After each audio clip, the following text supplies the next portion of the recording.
தமக்கு எதிராக மிரட்டல் விடுக்கும் வகையில் கருத்துக்களை பதிவிட்ட முகநூல் பயனீட்டாளருக்கு எதிராக ஜாசிகா மத்திய செயலவை உறுப்பினர் ஷாரிட்ஸான் ஜொஹான் நேற்று போலீசில் புகார் செய்தார். டாங் வாங்கி போலீஸ் தலைமையகத்தில் பாங்கி நாடாளுமன்ற உறுப்பினரான அவர் கார்த்தினி காலிட் என்பவருக்கு எதிராக இந்த போலீஸ் புகாரை பதிவு செய்தார். எல்லை மீறி கருத்துக்களை பதிவிடும் தரப்பினருக்கு ஒரு பாடமாக அமைய அவர் மீது நடவடிக்கை எடுக்க வேண்டும் என்று அவர் கேட்டுக்கொண்டார். ஆகவே போலீசார் இந்த புகார் தொடர்பில் உரிய நடவடிக்கை எடுப்பார்கள் என்றும் அவர் நம்பிக்கை தெரிவித்தார்.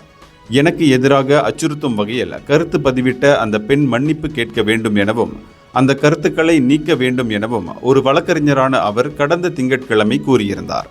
சம்பந்தப்பட்ட அந்த பெண் எழுதிய கருத்து அச்சுறுத்தும் தன்மை கொண்டது. இன சமய துரோகிகளின் முகம்தான் இவர்கள்.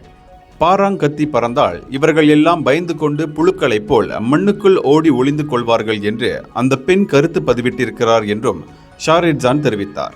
அடுத்த கட்ட நடவடிக்கை எடுப்பதற்கு முன்பு வெளிப்படையாக மன்னிப்பு கேட்க நான் மீண்டும் வாய்ப்பு வழங்குகிறேன் என்றும் அவர் சொன்னார். ஆனால் வாய்ப்பு வழங்கியும் அந்த பெண் மன்னிப்பு கேட்கவில்லை. ஆகவே நான் போலீசில் புகார் செய்திருக்கிறேன் என்றும் பாங்கி நாடாளுமன்ற உறுப்பினர் கூறினார்.